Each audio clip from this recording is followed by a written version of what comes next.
terlebih dahulu.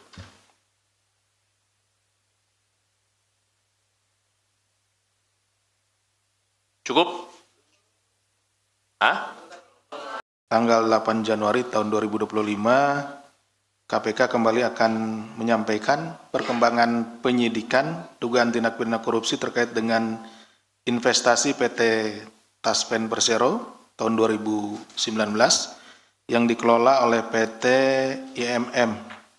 KPK selanjutnya telah menetapkan ANSK selaku Direktur Investasi PT Taspen Persero dan kawan-kawan sebagai tersangka dalam perkara ini. Adapun konstruksi perkaranya sebagai berikut. Pertama, pada Juli 2016, PT Taspen diduga melakukan investasi pada program THT untuk membeli sukuk Izarah TSP Food 2 atau Siaisa 02 sebesar 200 miliar rupiah yang diterbitkan oleh PT TPSF terbuka pada Juli 2018. Pepindo mengeluarkan peringkat tidak layak untuk diperdagangkan atas sukuk SIA ISA 02 ID karena gagal bayar kupon. Jadi Pepindo ini mengeluarkan peringkatnya, ini pemeringkatan efek, ya. Jadi lembaga pemeringkatan efek ini mengeluarkan pemeringkatan tidak layak untuk diperdagangkan. Ini dari 2016 ke 2018. Sebetulnya berarti sukuk Izarah ini yang nilainya 200 miliar ini tidak layak untuk diperdagangkan. Ya, ini berdasarkan pemeringkatan dari Pepindo.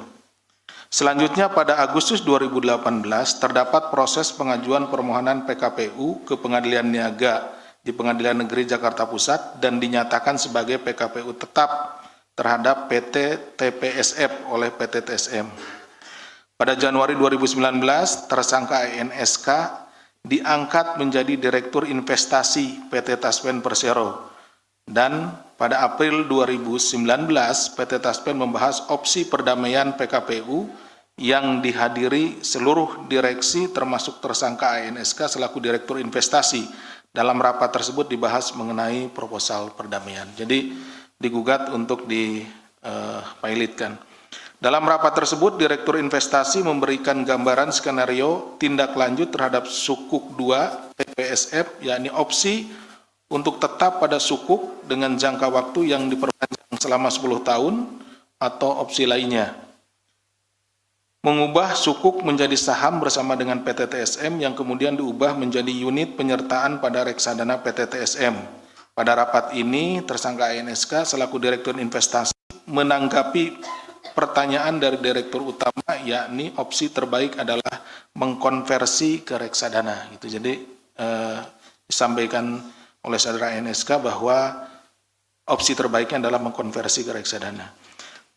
Pada sekitar Mei 2019, pertemuan antara tersangka ANSK dengan pihak tersangka EHP selaku Dirut PT IIM pada tanggal 8 Mei 2019 PT IIM diminta oleh tim divisi investasi PT Taspen untuk memaparkan skema optimalisasi sukuk TPS 2 dan selanjutnya pada tanggal 20 Mei 2019 Komite Investasi PT IIM memasukkan sukuk Izarah TPS 2 atau Siaisa 02 sebagai bond universe atau daftar portofolio yang layak untuk diinvestasi. Dari monitoring dan evaluasi reksadana INEC Jitu, kinerja reksadana INEC Jitu pada tanggal 31 Oktober 2019 telah mencapai titik terendah karena reksadana telah merealisasikan obligasi sukuk Siaisa dengan nominal 200 miliar. Dengan harga penjualan sekitar 3-5%, sehingga secara nominal telah merealisasikan kerugian sebesar 191,64 miliar, ditambah dengan kerugian bunga sebesar 28,78 miliar. Bahwa atas penempatan dana atau investasi sebesar 1 triliun pada reksadana INEC Jitu yang dikelola oleh PT IIM yang melawan hukum tersebut semestinya tidak boleh dikeluarkan. Terdapat beberapa pihak yang mendapat keuntungan, antara lain PT IIM sekurang-kurangnya sebesar 78 miliar rupiah, PT VSI sekurang-kurangnya 2,2 miliar rupiah, PT PS sekurang-kurangnya 102 juta, dan PT SM sekurang-kurangnya 44 juta. Pihak lain yang terafiliasi dengan tersangka NSK dan tersangka EHP. Bahwa atas rangkaian perbuatan melawan hukum yang dilakukan oleh tersangka ANSK bersama-sama dengan tersangka EHV tersebut diduga telah merugikan keuangan negara atas penempatan dana investasi PT Taspen sebesar 1 triliun pada